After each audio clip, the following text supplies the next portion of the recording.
네, 반갑습니다. 여러분 안녕하세요. 박프로입니다. 자, 오늘 네이버를 좀 볼 거고요. 11월 22일, 이제 11월 달이 한 주밖에 안 남았네요. 다들 마무리 남은 한 주 우리 또 성공적으로 행복하게 좀 보내야 되지 않겠습니까? 그리고 이제 11월, 12월이 아마 시장에 대한 변동성이 또 상당히 클 것으로 좀 예상이 들어요. 자, 그런 가운데 네이버가 어제 우리나라 지수가 급락이 나왔던 그 시기에도 이제부터 제가 시작이라고 말씀드렸던 부분들이 저는 이제 좀 터지고 있는 것 같습니다. 일단은 뭐 재료로만 보면 이 네이버 두나무 20조 핀테크 공룡 탄생, 앞으로 교환 비율 1대3 잠정 합의, 그리고 교환 비율 1대3이라는 게 상당히 네이버에게 유리한 조건이고요. 이러한 것들에 대한 기대감으로 또 개별 재료로서도 우리나라 지수가 거의 3.8%, SK하이닉스나 삼성전자가 거의 급락을 맞이했던 그런 하루 동안 네이버가 정말 오랜만에 뭐 주가가 상승이 막 나온 건 아니지만 이렇게 마이너스 7% 가량 하락을 했던 그 지점부터 빠르게 또 끌어올리는 상당히 또 좋은 모습으로 마무리가 되었습니다. 자, 그것뿐만 아니라 제가 오늘 영상을 좀 빨리 찍는 이유가 이제 오늘 끝나던 나스닥 시장, 그러니까 이 개별 재료가 아무리 또 훌륭하다 하더라도 또 결국 시장은 시장에 따라서 움직일 수밖에 없는 거고, 그 흐름은 또 미국 시장의 방향성에 따라서 우리가 또 여러 가지를 생각해 볼 수가 있겠죠. 일단은 합병 소식이 나왔을 때 이때도 상승을 하긴 했지만 결국 시장이 무너짐에 따라서 주가는 다시 한번 조정 국면을 맞았어요. 그런데 뭐 삼성이나 SK하이닉스가 고점을 찍고 지금 주가가 이렇게 내려오는 동안 어느 정도는 방어를 잘 해주고 있는 모습을 보여주고 있습니다. 그만큼 이제 앞으로 우리가 기대를 해봐야 되는 건 이제 수급의 재분배라고 하죠. 네. 지수가 어느 정도 하락세가 멈추고 다시 한번 반등이 나올 때 예전처럼 과연 이런 삼성이나 SK 혹은 AI 반도체 쪽의 수급들로 계속 쏠릴 것이냐, 저는 그렇게 보지 않거든요. 우리가 기대했던 시기가 이제서야 저는 온다고 보고 있습니다. 자, 그래서 지금 아까 말씀드렸던 이 교환 비율 합의, 그리고 여기에 대해서 이제 주주총회에서 이제 통과만 되면 이게 진짜 이게 합병이 이제 되는 건데, 중요한 거는 이 두나무 쪽 소액 주주들이 엄청나게 반발하고 있어요. 왜냐면 이게 1대3 비율이 상당히 마음에 안 드는 거지. 그러니까 두나무 주식을 가지고 있는 사람들이 상당히 또 이제 거부감이 들 수밖에 없는 그런 합의 지점이 나왔는데, 저는 이거는 뭐 어 그래도 지금 탄생하는 이런 1대3 비율로 앞으로 성공적으로 될 거라고 봅니다. 그래서 여기에 대한 재료도 분명히 있을 거고요. 그리고 중요한 거는 이제 나스닥, 어제 끝났던 나스닥장을 보면은 나스닥이 이렇게 크게 하락을 했다가 본절로 마감이 되었어요. 다행이죠. 하락세가 일단 멈춘 모습이에요. 근데 주봉으로 볼 때 사실 이게 추세가 하락 추세가 끝난 것이냐고 보기에는 아직은 좀 애매한 부분이 분명히 있어요. 반도체도 마찬가지고 S&P 500도 마찬가지고요. 그리고 한국 ETF 시장도 일단은 하락세가 멈추긴 했습니다.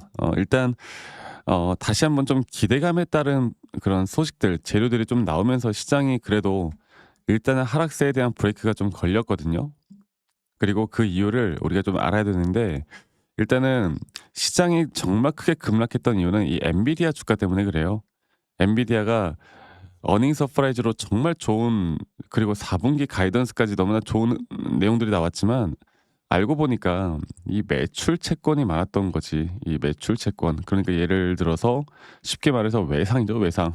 그리고 재고에 대한 부분들도 생각보다 있었던 부분들. 그래서 AI 버블이 터지는 게 아니냐, 이런 불안 심리, 그리고 또 금리 인하에 대한 불안 심리가 분명 금요일 날장 우리나라 지수를 크게 하락하게 만들었는데, 일단은 미국 트럼프 대통령, 미국 정부에서 엔비디아 H200 중국 수출을 허용한다라는 내용들이 나오면서 어느 정도의 반등이 나왔습니다. 그리고 금리 인하 같은 경우도 이 윌리엄스 뉴욕 연은 총재가 금리 인하에 대한 여지는 아직도 있다라는 발언 하나 때문에 시장이 그래도 반등해서 마감이 됐거든요. 근데 이런 것들도 아직 분명 불확실성에 대한 부분들을 우리가 배제할 수는 없다. 결국에 네이버에 대한 현재 이 재료가 호재의 재료다 하더라도요. 시장이 완벽하게 돌아서는 모습을 보여줄 때, 그때 이 수급의 재분배에 대한 완벽한 또 이제 거래량이 붙으면서 확실한 상승을 그때부터 보여줄 것이기 때문에 우린 여기 단계에서 이제 글로벌 시장을 빼놓고 이야기를 할 수가 없습니다. 그리고 또 스테이블 코인 관련 쪽도 보면은 서클 주가가 뭐 살짝 반등하긴 했는데 저는 이 서클 주가도 이제 진짜 바닥 구간이 나왔다 보거든요. 이제 밑에 거의 쌍바닥 구간까지 떨어졌잖아. 이제는 이제 어느 정도 바닥 구간이 나왔다 보고 있고 네이버 같은 경우도 이런 스테이블 코인 쪽 재료와 함께 저는 충분히 올라갈 수 있다 봐요. 네. 그래서 다음 주가 너무나 중요할 거고요. 다음 주 장 초반부터가 너무나 중요할 거고 이제 여기에 대한 부분들이 확실해질 때 또 시장의 반등이 날개를 달아줄 것이고 우리가 목표하는 목표가까지 저는 무조건 끌고 갈 수 있다 봅니다. 자 그러면 결국 시장과 함께 제가 또 중요한 게 뭐라고 했어요. 네. 차트에 대한 확실한 타점을 우리가 어떻게 볼 것인가가 너무나 중요한 부분이었고 기술적으로도 이 자리는 우리가 충분히 매수를 할 만한 자리였다라고 제가 이런 문자로도 여러분에게 안내를 해 드렸었는데 이 차트를 다시 한번 좀 보겠습니다. 네이버 차트를 다시 한번 좀 보면요. 네이버 차트를 보면 현재 제가 보고 있는 이 구간 내에서 이 저점 바닥에 찍혔던 여기에서 확실한 매수에 대한 관점이 나왔던 자리에서 이제 상승에 대한 임펄스 파동으로 주가는 올라갈 것이고 우리가 1차적으로 대응을 해야 되는 자리는 바로 이 3파 고점 단계이고 중요한 거는 최근 나왔던 이 조정 단계가 지금 보시면 0.5에서 0.38 여기 언저리 그리고 이 쌍바닥 구간은 우리에게 충분히 매수할 만한 자리가 된다. 그래서 저번에 주가가 이 정도까지 떨어졌을 때 추가적인 매수를 하려면 여기서는 괜찮은 자리다라고 제가 이야기했던 이유들이 분명히 있었습니다. 그리고 앞으로는 여기서 나오는 상승이나 임펄스 파동으로 3파 고점이 나오기 전까지 우리가 무조건 끌고 가야 돼요. 아시겠죠? 그리고 이러한 등락폭들을 내가 대비할 수 있는 사람들 많이 누구는 50% 수익을 볼 때 제가 뭐라고 했습니까? 100%에서 200%더 크게 수익을 볼 수 있다고. 지금부터가 중요합니다. 아시겠죠? 그리고 이러한 대응들을 할 줄 알아야 조정이 오더라도 우린 조정 단계에서 두려워하지 않고 오히려 더 기회를 잡는 이런 등락폭들이 변동성이 더 있을 때마다 우리에게 더 큰 기회가 올 수 있다라는 거 이것만 기억하시면 되겠고요. 앞으로 정확한 타점들이 나올 때마다 저는 여러분들에게 라이브 방송을 켜서 최대한 빠르게 알려드릴 거고 타점 영상을 좀 최대한 빠르게 찍어서 공유를 해드릴 텐데 사실 이게 평일이고 또 장중이고 또 이제 일하시는 분들이 많기 때문에 이런 유튜브 영상을 매번 시청하시거나 이 차트 보는 것도 눈치 보인다고 하더라고요. 그래서 제가 최대한 영상을 좀 찍기 전에요. 다이렉트로 여러분들께 정말 중요한 타점들이 나올 때 다이렉트로 문자로 안내를 해 드릴 예정입니다. 문자로 안내를 해 드릴 예정이고 정확한 중요한 매수나 매도에 대한 타점들이 나올 때 다 안내를 해 드릴 거고요. 이 밑에 있는 제 개인 번호로 여러분들 시청하시는 분들 네이버라고만 저에게 문자 한 통 남기시면 되겠습니다. 네이버라고 저에게 문자 한 통 남기시면 되겠고요. 남기신 분들 제가 한 분도 빠짐없이 다 저장을 좀 해 놓을 거고 제가 일괄적으로 보내 드릴 거예요. 그리고 불특정 다수에게 제가 제 관점을 이야기해 드리는 건 아무 문제가 없다라고 제가 말씀드리고 있죠. 그렇죠. 그리고 제가 문제가 생기는 건 바로 대가를 받을 때부터 문제가 생긴다. 근데 이제 가끔씩 커피 쿠폰이나 이런 기프트콘 이런 거 보내시는 분들이 있어요. 제가 이걸 받을 수가 없어요.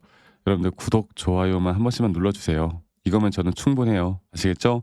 그리고 아직까지도 저에게 아니 너가 그렇게 타점을 잘 잡으면 너 혼자 하면 되는 거지. 이런 걸 왜 하느냐라고 하시는데 여러분들 저는 이미 혼자 너무나 잘하고 있고요. 저는 미증시나 코인 시장까지 또는 ETF나 이런 시장을 공부해 가면서 타점을 잡고 있어요. 그리고 시장을 공부하다 보면 이런 타점을 잡아 나가는 게 그렇게 어렵지가 않아요. 아시겠죠?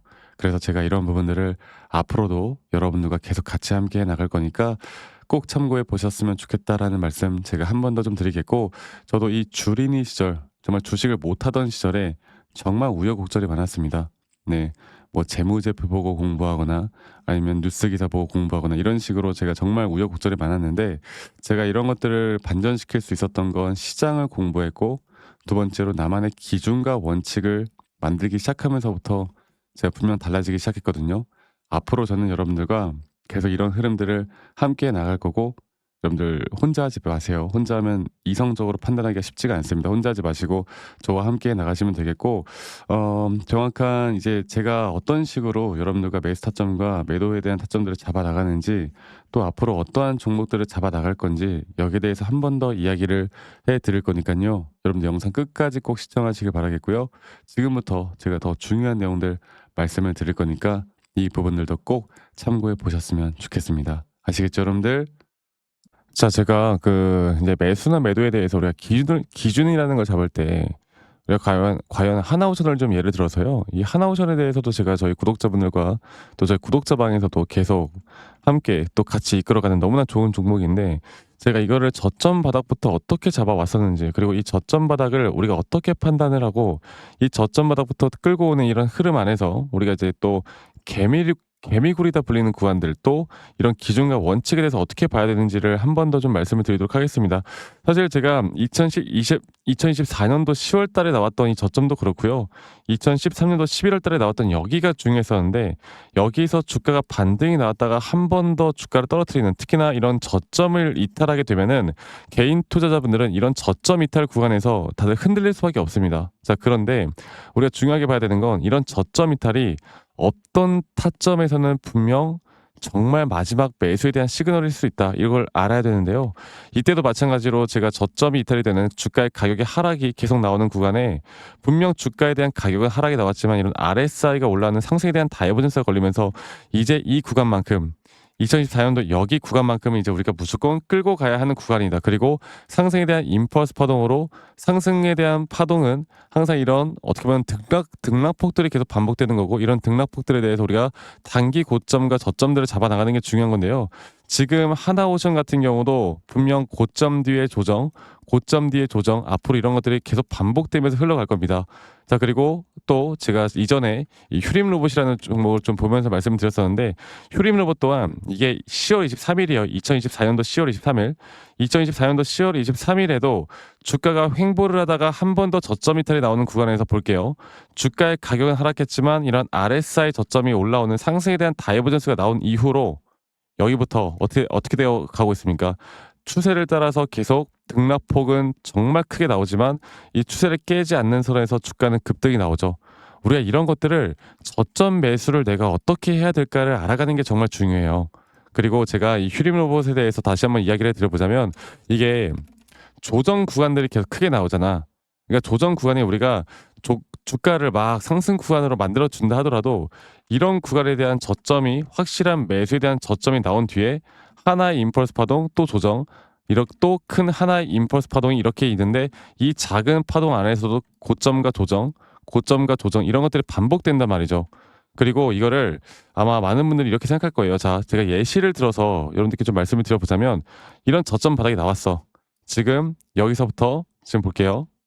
자, 지금 여기서부터 만약에 예시를 들어서 이런 식으로 저점 이탈이 나왔어. 그래서 내가 이 시그널을 보고 매수를 했어. 그 다음에 다시 한번 상승은 임펄스 파동으로 이렇게 쭉쭉쭉 올라가 주고 있고, 이 임펄스 파동에 대한 단기 고점들, 그리고 또 임펄스 파동이 끝난 뒤에 단기 조정들, 또 그렇게 끝난 뒤에 또다시 올라가는 흐름들, 이런 것들이 당장 지금에야 뭐 올라가니까 당연히 그렇게 말을 할 수 있겠다 말을 하지만, 이런 것들이 분명 눈에 보이는 그런 실력들이 있어야 됩니다. 그리고 이런 조정 구간들이 어느 정도 고점 대비 저점을 이어봤을 때 어느 구간에서 다시 한번 높은 확률로 반등이 나올 자리가 나오는지, 또 이런 것들을 매일매일 좀 체크를 하면서 우리가 잡아 나갈 만한 종목들이 또 뭐가 있을지. 결론적으로는 지금 휴림 로봇 같은 경우는 이런 식의 흐름들이 계속 반복이 되면서 여러분들, 우리가 이렇게 잘 끌고 오고 있었고, 저는 휴림 로봇 또한 아직 오파 고점 단계가 안 나왔다 봐요. 근데 중요한 게 뭐다? 바로 우린 이제 이런 저점 바닥에서 나오는 종목들을 알아갈 필요가 있고, 제가 이런 확실한 저점 매수에 대한 부분들, 또 시장에 대한 흐름에 따라 앞으로 주목해 볼 만한 섹터들, 또 이런 종목들을 여러분들, 우리 구독자분들과 같이 함께 찾아 나가고 있습니다. 그래서 제가 여러분들께 다시 한번 말씀드리겠지만, 이런 종목들, 또 이런 우리가 히든 종목이라고 할게요. 저희 구독자 방에도 많이 참여를 하시고 이런 히든 종목들에 대해서 좀 공유받고 싶다라고 하시는 분들, 제가 정말 보고 있는 몇 가지 종목들을 같이 좀 공유를 해드릴 텐데, 이런 히든 종목에 대해서 공유받고 싶다라고 하시는 분들은 밑에 있는 번호로 저에게 히든이라고 히든이라고만 저에게 문자 한 통 남기시면 되겠고, 이러한 것들이 여러분들에게 앞으로 종목도 종목이겠지만 여러분들 스스로 타점을 잡아 나가고, 이런 종목들이 앞으로 올라가는구나, 이렇게 매수를 하는 거구나, 이런 방법과 노하우들도 알게 될 수 있는 아주 좋은 기회일 겁니다. 여러분들 히든이라고 문자 남기시는 것도 잊지 마시고 많이 꼭 참여하시길 바라겠고요. 제가 앞으로 이런 좋은 내용들과 좋은 타점들, 또 좋은 영상으로 항상 여러분들과 같이 함께 해 나갈 테니까 제 영상도 많이 시청해 주시고 구독, 좋아요도 한 번씩만 눌러주시고요. 제가 앞으로 여러분들과 계속 이런 좋은 흐름 만들면서 우리 수익 같이 한번 내보는 시간을 가져보도록 합시다. 아시겠죠, 여러분들?